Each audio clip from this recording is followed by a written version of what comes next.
If you are a real estate investor or you want to be a real estate investor and you're interested in getting unlimited money and funding for your real estate deals without relying on hard money lenders, mortgage brokers, or any kind of traditional lending, don't go anywhere because I'm getting ready to plug you into the money.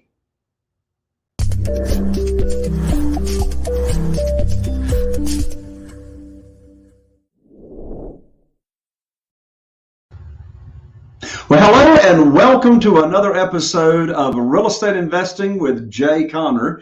I'm Jay Conner, your host, also known as the Private Money Authority. And I want to give you a very special welcome, especially if this is your first time to the show. We talk about all things related to real estate investing, particularly on how to get money for your deals. That's why I'm known as the Private Money Authority. From 2003 to 2009, I relied on the local banks, and then I lost my lines of credit.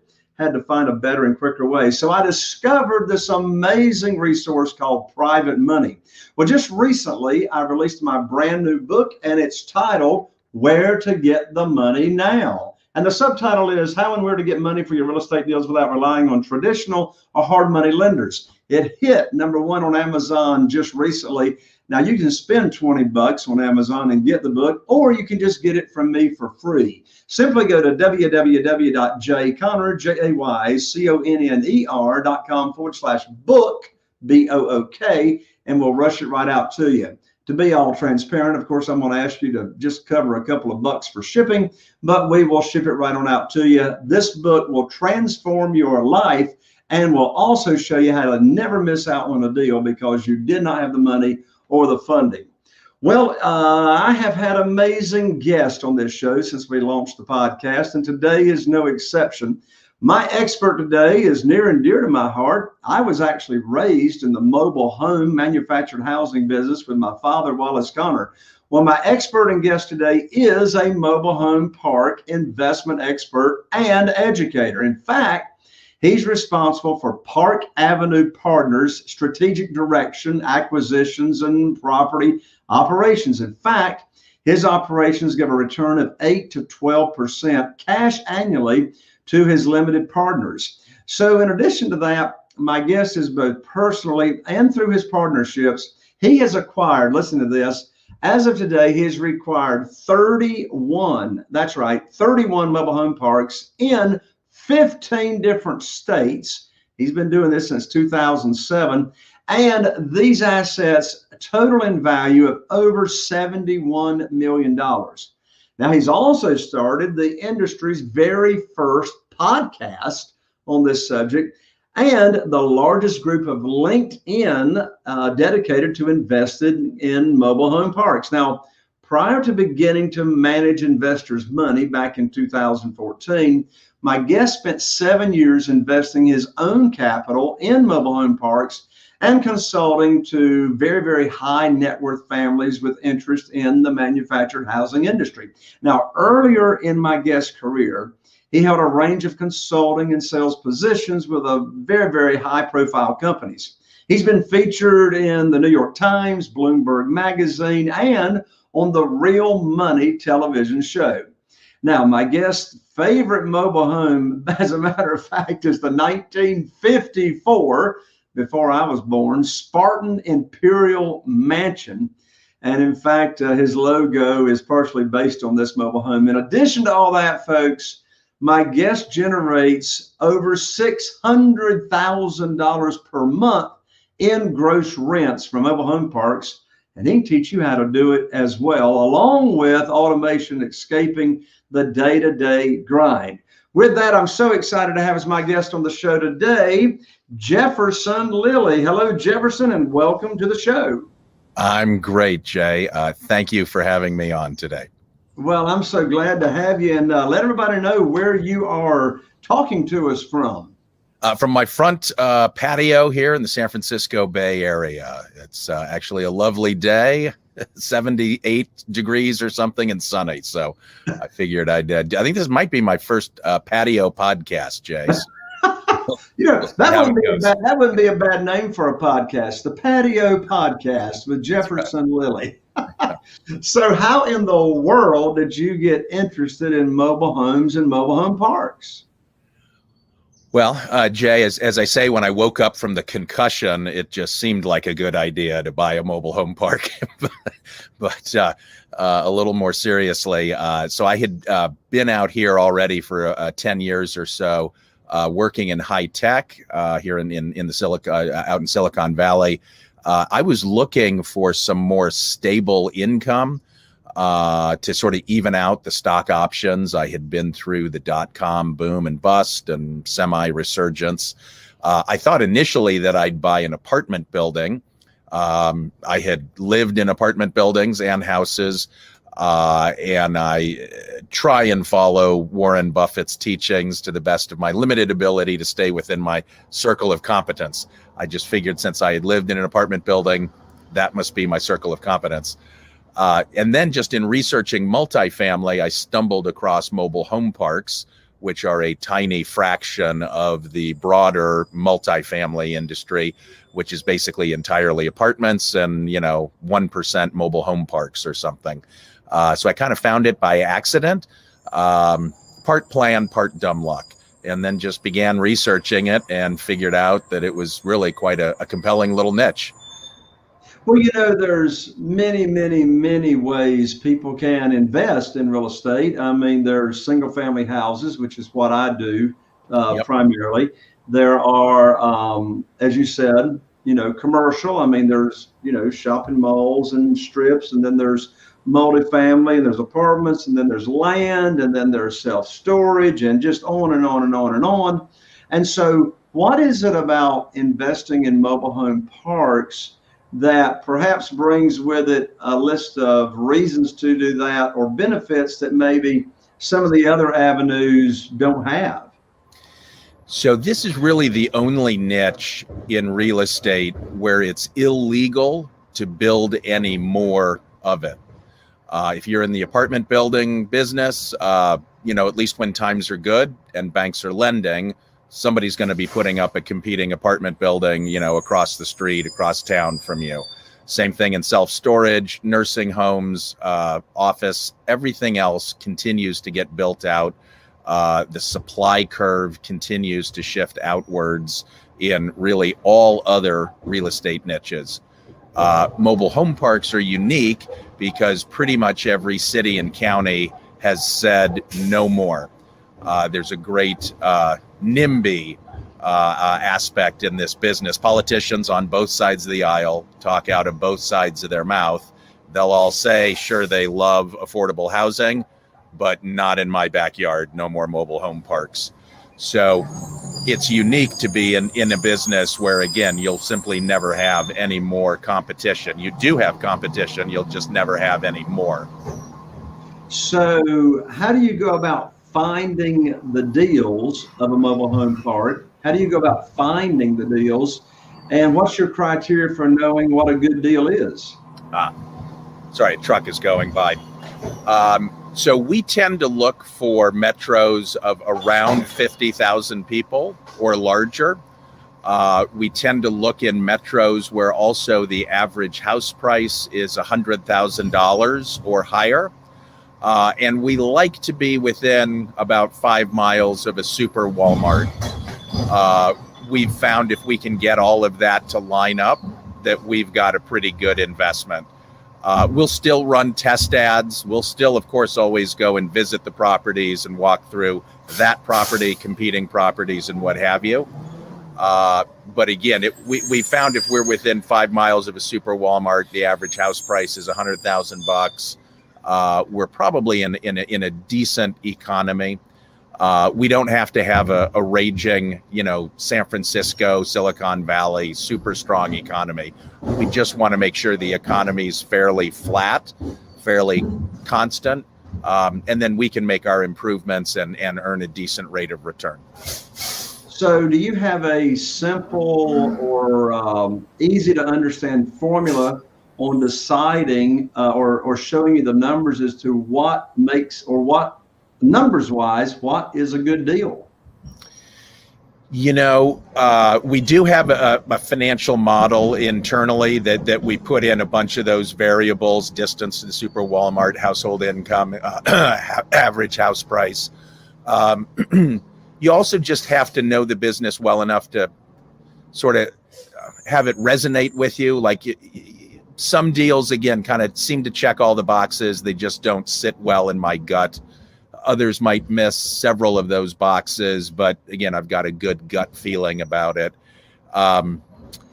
So again, we do have our own financial model and checklists, but ultimately you've just got to, like any business, you've just got to know it well enough to then just kind of make a more holistic decision and just see if it really is something that you think is going to work out.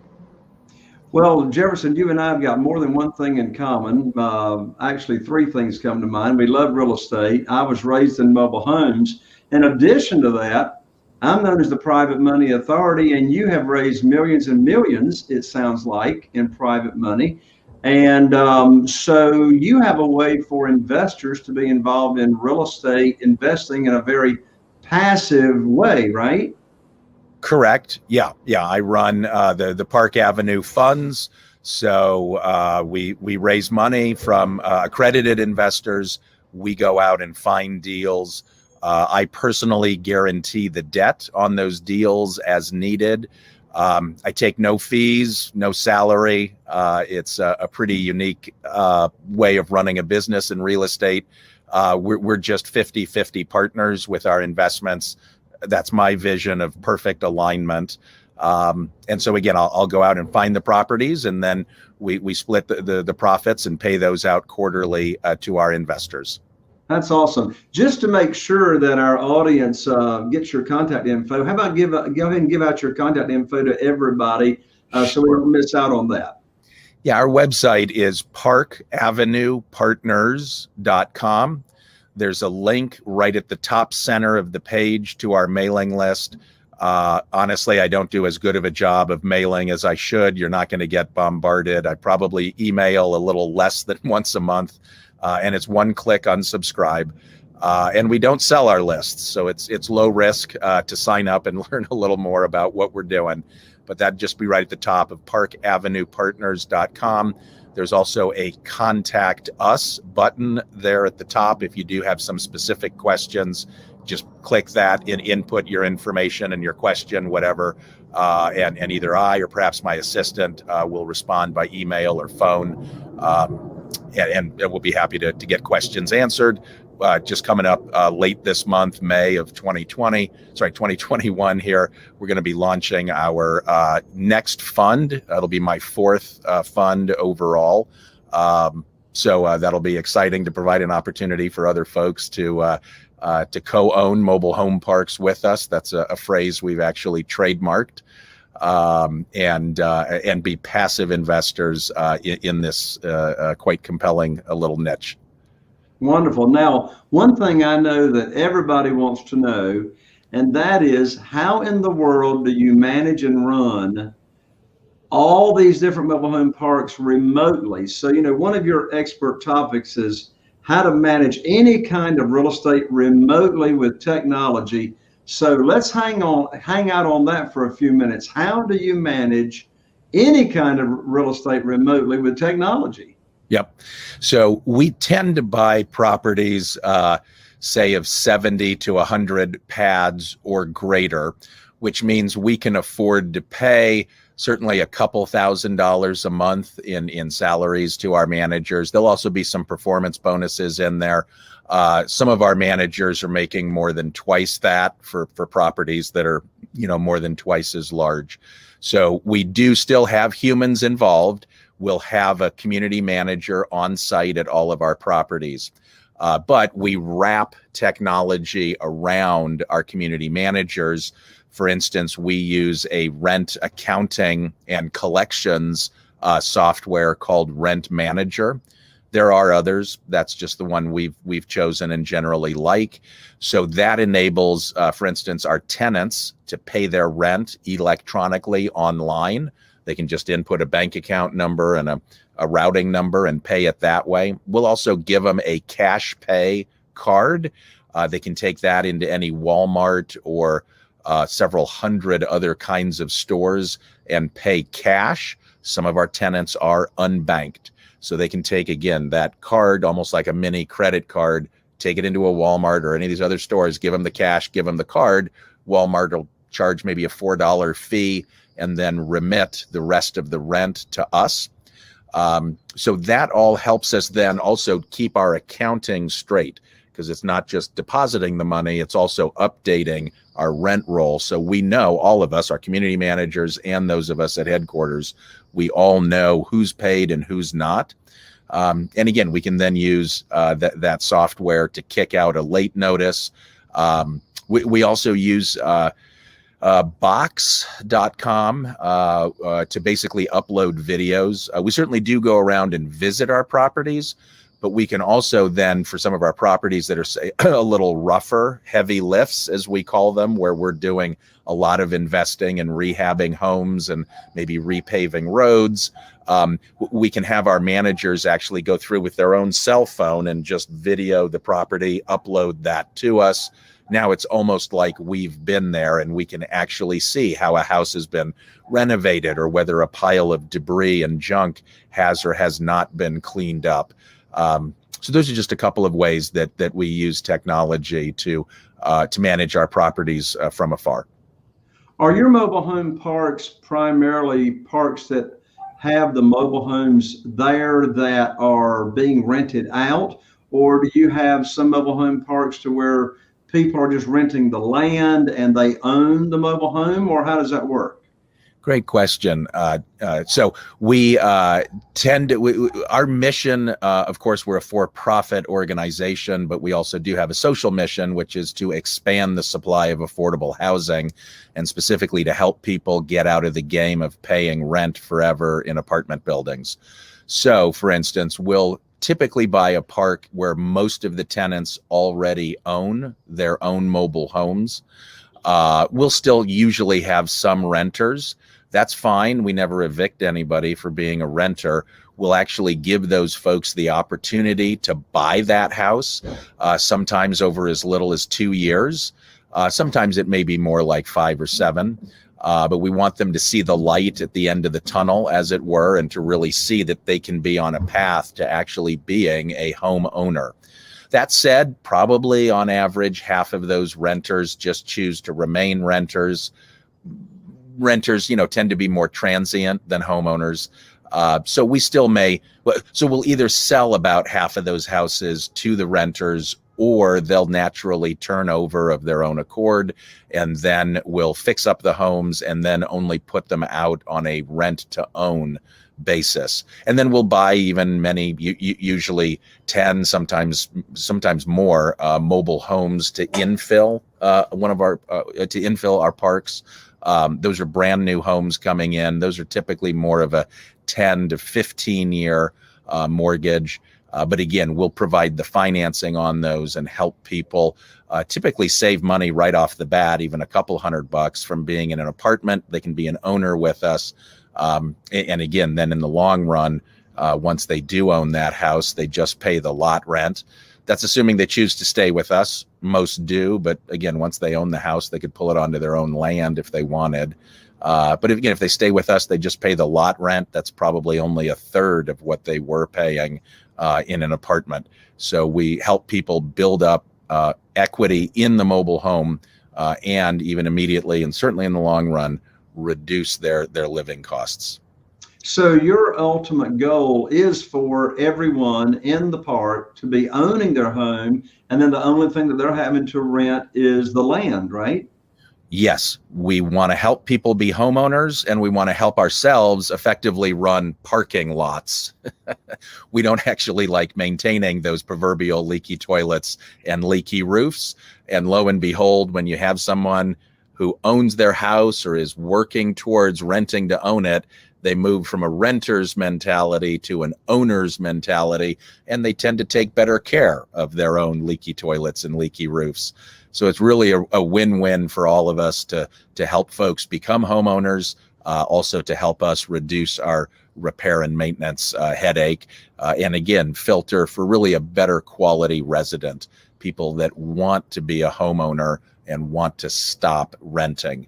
That's really our target market. And we, again, help those folks afford homes for $2,000 to maybe $5,000 down.